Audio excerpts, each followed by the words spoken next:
बंदूक उठाना आसान है, but to be in a non violent democratic movement, इसमें आपको इतनी पेशेंस की ज़रूरत, क्योंकि आप रोज़ हर्ट होते हैं, आपको गालियाँ पड़ती हैं, आपको सड़कों पे मार पीट पड़ती है, dead bodies of your relatives, dead bodies of the friends, particular patience की ज़रूरत है कि आप इसमें सर्वाइव कर सकें। I was first commander in chief in the Jammu Kashmir movement, और मैंने अब जो मैं हमारे सड़कों पे रोज़ खाता हूँ सिक्योरिटी फोर्सेस के हाथों। हम गांधी कहाँ से, हम तो माफिया आदमी है, बदमाश आदमी है, 40 मुकदमा मेरे ऊपर चल रहा है, बदमाश आदमी गांधी कहाँ से। नमस्कार, मैं रविश कुमार। कुछ लोग गांधी बनना चाहते हैं और कुछ लोग गांधी के नाम पर आपको बनाना चाहते हैं। दरअसल गांधीवाद एक ऐसा बिकाऊ माल है जिसके असली होने का दावा खुद गांधी ने भी नहीं किया, बल्कि वे तो ये कहते थे कि ऐसा कोई वाद नहीं है, अगर है तो इसे समाप्त हो जाना चाहिए। गांधी को मत ढूंढो, सत्य और अहिंसा को ढूंढो। मगर इतना प्रयास कौन करे, क्यों करे? गांधी की तस्वीर लगाइए, टोपी पहनिए और जिंदाबाद मुर्दाबाद के नारे लगाइए। लेकिन इससे भी एक आसान तरीका है, वो मैं आपको बताता हूं। गीता पर हाथ रखकर सच बोलने की कसम खाइए।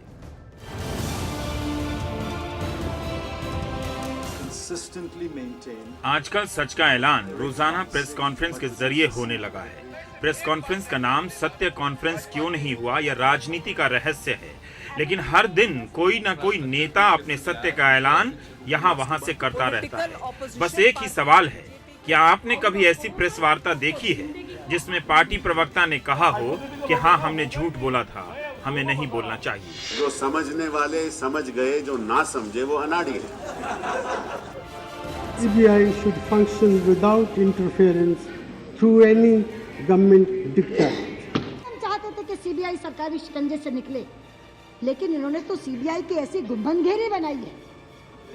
पहले उसका एक बॉस था, अब 4 बॉस बन गए।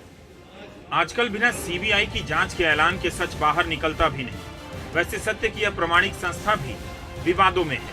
हर पॉलिटिकल पार्टी आज बोल रही है पार्लियामेंट से, हाँ CBI का दुरुपयोग हुआ। इस सरकार की सबसे बड़ी ताकत अगर कोई है तो CBI इसकी ताकत है, और अनेक निरपराध लोगों को झूठी केसेस डालकर उनको अरेस्ट करना, उनको हरास करना और अनेक पार्टियों के नेताओं को ब्लैकमेल करके उनको अपने उपयोग के लिए उनका उपयोग करना, यही इस सरकार की नीति रही है।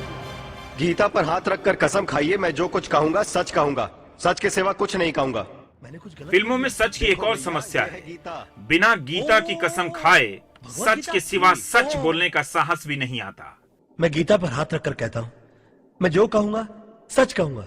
जब से ब्रिटिशर्स आए हैं और उनका जब से लीगल सिस्टम जो हम लोगों ने अडॉप्ट किया है, तब से तो ये सिस्टम था कि जब एविडेंस होती थी तो चूंकि हमारे यहाँ लोग धार्मिक बहुत हैं और ये माना जाता था कि वो धर्म की कसम खाने के बाद झूठ नहीं बोलेंगे, तो इसलिए उनको प्रेरित किया जाता था।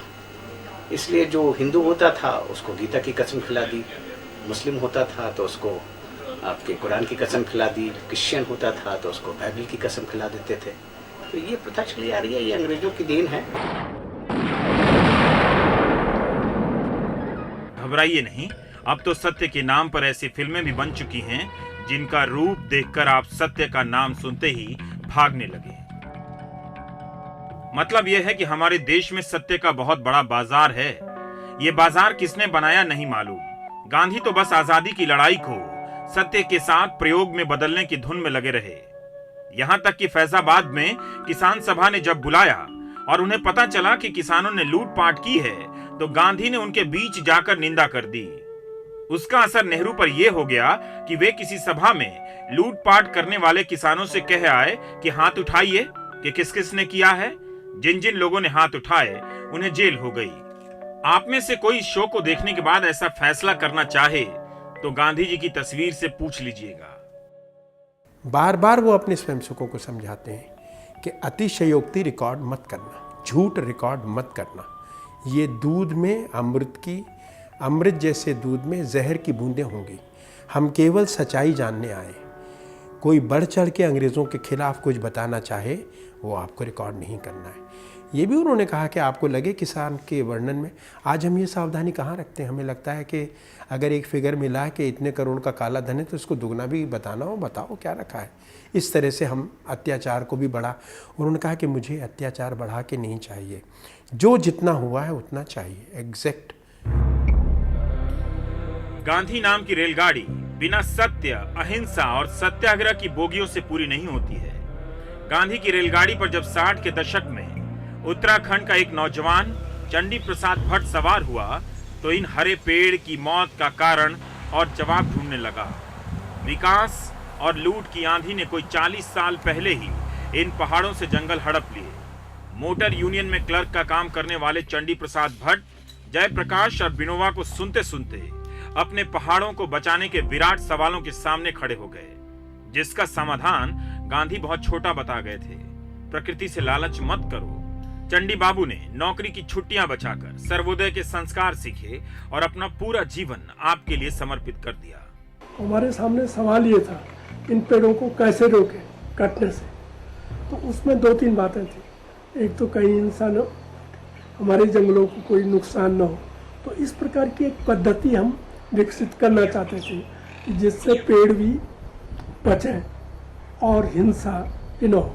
चंडी प्रसाद भट्ट ने हिंदुस्तान के पहले महत्वपूर्ण पर्यावरण आंदोलन को जन्म दिया, चिपको। स्कूल किताबों में खूब पढ़ाया जाने वाला यह आंदोलन गांधी के आदर्शों की बुनियाद पर खड़ा हुआ। अहिंसा और सत्य की ताकत ने बड़ी संख्या में औरतों को इस आंदोलन से जोड़ दिया। हमारे देश में एक बहुत सुंदर आंदोलन चला और उसका नाम चिपको, और उसकी शुरुआत ऐसे होती है कि जंगल बड़ा था लेकिन जगह बहुत छोटी थी जहाँ पर ये था। जो लखनऊ से कंपनी काटने के लिए ऊपर पहुंची तो उसके 2 प्रतिनिधि जब बसन अड्डे पर उतरे तो उन्होंने पूछा कि यहाँ रुकने की कोई ठीक ठाक जगह है। तो सभी ने उनको कहा कि एक सर्वोदय का छोटा सा कार्यालय है, उसमें 2 कमरे का एक अतिथि गृह है, वहाँ आप चले जाइए, वही रुकने की ठीक जगह है। ये वही जगह है जहाँ से आंदोलन चलने वाला है। चंडी प्रसाद जी वहीं रहते हैं जो इस आंदोलन के नेता बने बाद में। तो उनको जाके पता चला, उनको बताया गया कि ये 2 लोग आए। उनका उनके रहने का इंतज़ाम करो, लेकिन उनको ये बता दो कि कल जब वो जंगल में जाएंगे तो हम गांव के लोग उन पेड़ों से चिपके मिलेंगे जिनको वो काटने आए। क्यों? पहले कुल्हाड़ा हमारी पीठ पे मारो, फिर जंगल काट के ले जाना। यह आंदोलन बिना किसी मीडिया के लाइव कवरेज के संभव हुआ है। नतीजा आप इन तालाबों के रूप में देखिए। अब औरतों को पानी के लिए 10 किलोमीटर दूर नहीं जाना पड़ता।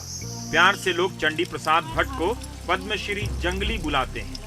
काम अच्छा हो तो जंगली नाम भी अच्छा लगने लगता है। मैं कहूँगा ट्रूथ, सत्य और अहिंसा लेकिन तो जरूर, लेकिन लोगों से पर्यावरण का माने रिश्ता मजबूत करने की। Human beings depend on nature, without nature they can not survive. तो जिसको आज जो हम बोलते हैं सस्टेनेबल डेवलपमेंट, जो उद्योग हो लेकिन हमारे लिए, सिर्फ हमारे लिए नहीं, अगले आने वाली पीढ़ियों के लिए भी हो। इसका माने बिल्कुल जो नई दृष्टि जो चंडी प्रसाद जी ने दिखाई हिमालय के लिए, किसानों के लिए, हमारी वन नीति के लिए और खासकर हमारे देश के लिए। पर लड़ाई कभी खत्म नहीं हुई। अलकनंदा घाटी में 500 से ज्यादा हाइड्रो पावर प्रोजेक्ट को सैद्धांतिक मंजूरी दे दी गई। कुछ को रोका तो गया, मगर कईयों पर काम शुरू हो गया। कल्पना कीजिए कि पर्यावरण का क्या हाल होगा। इन परियोजनाओं के कारण वो रेणी गांव का अस्तित्व भी खतरे में है, जिसकी गौरा देवी ने चिपको में अग्रणी भूमिका निभाई थी। चंडी प्रसाद भट्ट किसी गांधी का इंतजार किए बगैर एक बार फिर से सड़कों पर उतर गए हैं। उनकी लड़ाई नए सिरे से शुरू हो गई है। मैं कहूँगा भारत में सबसे सही और समझदार गांधीवादी वही है। जैसे मैंने कहा, जो टीवी पे आते हैं, जंतर मंतर में आंदोलन करते हैं, वो तो खासकर पब्लिसिटी के लिए। लेकिन चंडी प्रसाद जी का काम पब्लिसिटी के लिए नहीं है, अपने समाज के लिए है, अपने गांव वालों के लिए है। और मैं मानता हूं कि he is the best living Gandhian today. एक बात मैं बता सकती हूँ आपको, बंदूक उठा के किसी को मारना आसान नहीं है। नौजवानी में नक्सल आंदोलन से जुड़ने वाली जया मित्रा ने हिंसा को नजदीक से देखा है। जेल से रिहा होने के बाद वहां गुजारे अपने अनुभवों को फिर से सोचने लगी।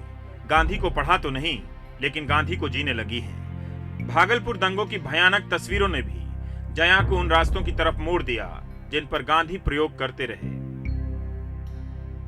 समाज के अंदर से देखने की कोशिश करो, समाज के बाहर ऊंचे प्लेटफॉर्म पे खड़े होके समाज के बारे में मत सोचो। अगर ये गांधी विचारधारा है तो खैर मैं गांधी विचारधारा को सोचती हूँ, लेकिन मुझे ये ठीक से नहीं पता कि क्या यही गांधी विचारधारा है। ब्रेक के बाद चलेंगे गुरदासपुर के स्कूल में, जहां सच की पढ़ाई होती है। ये वो लड़कियां हैं जो गांधी को नहीं जानती मगर सत्य को जानती हैं।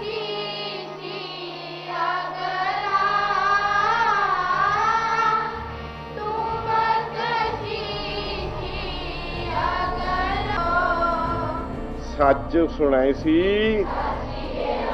बेड़े सिर सच सुनाओ।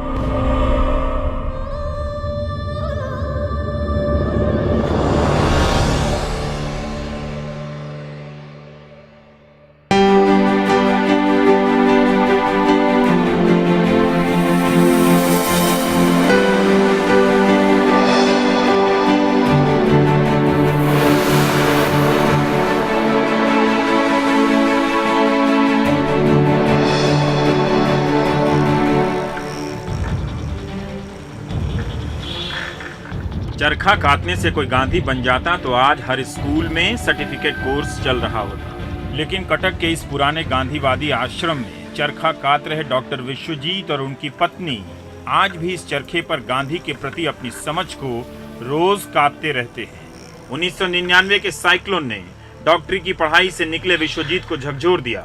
तब विश्वजीत ने 24,000 लोगों का निःशुल्क इलाज किया। नौकरी का विकल्प था मगर गांधी उससे बड़ा विकल्प बन गए।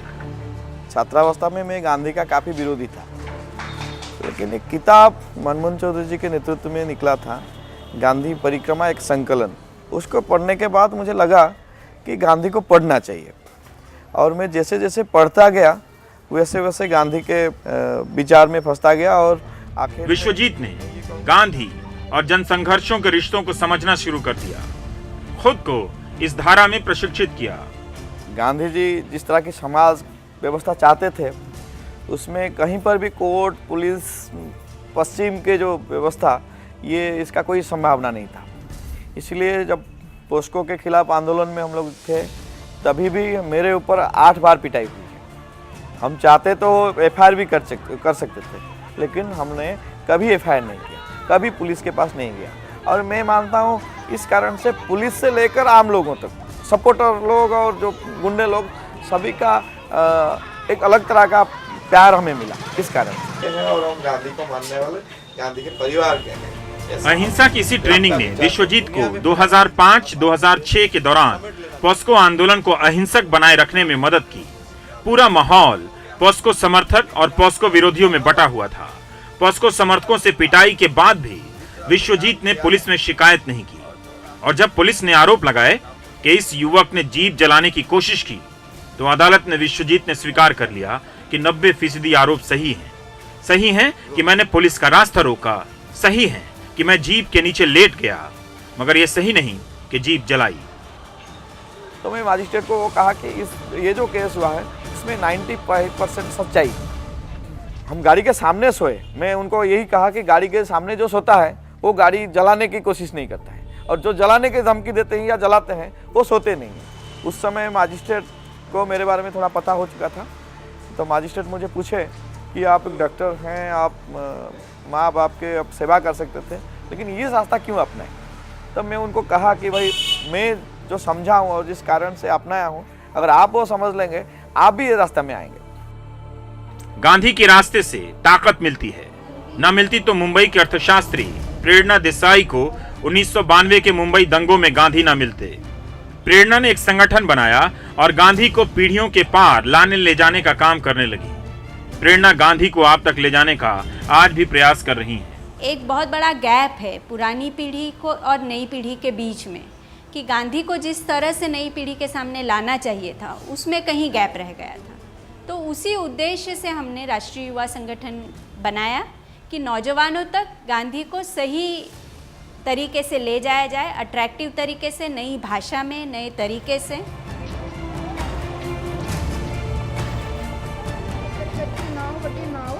लेकिन गांधी का सत्य यहाँ बिना गांधी के भी है।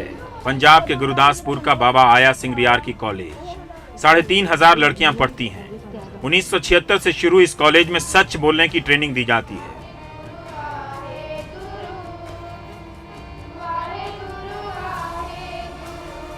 रोज सुबह स्कूल में प्रार्थना के बाद लड़कियां अपनी पिछली गलतियों को स्वीकार करती हैं। कोई भय का माहौल नहीं। सत्य बोलने का प्रशिक्षण भय के माहौल को अपने आप दूर कर देता है। जैसा महात्मा गांधी का वार्धा स्कीम का तजर्बा था, उसी को थोड़ा बड़ा दोहराने की कोशिश की है और गुरु नानक की शिक्षा प्रणाली देखी, शिक्षा की डेफिनेशन देखी, तो वो गुरु नानक का असर और महात्मा गांधी का तजर्बा, ये दोनों रलाकर हमने ये शुरू किया। सच और ईमानदारी के साथ कोई खर्चा ही नहीं होता है। हर लड़की दूसरी लड़की की टीचर है। कोई झूठ बोलता है तो देखने वाले की भी जिम्मेदारी बनती है कि वो रिपोर्ट करे। दावा किया जाता है कि जो भी नकल करते किसी को पकड़ लेगा, स्कूल की तरफ से 21,000 रुपए का इनाम दिया जाएगा। आज तक यह इनाम किसी को नहीं दिया गया। स्कूल का पूरा प्रशासन लड़कियां संभालती हैं। कोई स्थायी प्रिंसिपल नहीं है। इन्हीं में से कोई प्रिंसिपल भी बन जाता है। नतीजा यह भी होता है कि जब ये समाज में जाती हैं, इनके सच बोलने से समस्याएं खड़ी हो जाती हैं। लेकिन सच को कौन नहीं स्वीकार करता? करना पड़ता है। मुझे सच बोलने का बताया जाता है। अगर कोई झूठ बोलता है तो उसे बहुत ज़्यादा झूठ बोलने पड़ते हैं। एक झूठ को छुपाने के लिए हमें बहुत ज़्यादा झूठ बोलने पड़ते हैं। हमारी कॉलेज की फिलॉसफी है कि हम सच बोलें। अगर ऐसी भी स्थिति होगी तो हम कभी भी घबराएंगे नहीं, हम हमेशा सच का ही साथ देंगे। हमें यहाँ ये भी शिक्षा दी जाती है कि जो सच किसी को नुकसान पहुँचाए, ऐसा सच कभी नहीं बोलना चाहिए। जो सच बोलता है परमात्मा भी उसी का साथ देता है। सत्य के प्रयोग का संबंध आत्मनिर्भरता से भी है। इस स्कूल में खाने पीने की ज्यादातर चीजें उगाई जाती हैं। चावल, गेहूं, सब्जियां, सब। जीवन जितना सरल होगा, सत्य उतना ही आसान होगा। ये लड़कियां बताती हैं कि जरा भी तकलीफ नहीं होती। सत्य बोलने वालों को कैसी तकलीफ? ਉੱਪਰ ਸੱਚ ਅਚਾਰ, ਕਿਤੇ ਸੱਚ ਅਚਾਰ ਆ ਜੇ, ਕਿਤੇ ਸਾਡੇ ਅਚਾਰ ਵਿੱਚ ਸੱਚ ਆ ਜੇ, ਕਿਤੇ ਅਸੀਂ ਸੱਚੇ ਸੋਚੀਏ। ਤੇ ਬੇਟੇ ਗੱਲ ਇੱਕ ਹੋਰ ਵੀ ਗੱਲ ਬੜੀ ਜ਼ਬਰਦਸਤ ਕਹੀ ਜੇ ਉਹਨਾਂ ਨੇ ਕਿਹਾ ਸੱਚ ਸੁਣਾਏ ਸੀ, ਵੇਲੇ ਸਿਰ ਸੱਚ ਸੁਣਾਓ। सच बोलना बहुत झंझट का काम है।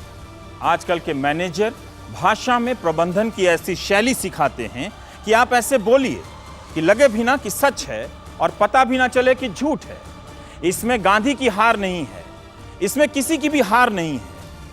हम अगर झूठ के जुलूस में चलना ही चाहते हैं तो ये हमारा फैसला है, गांधी का फरमान नहीं।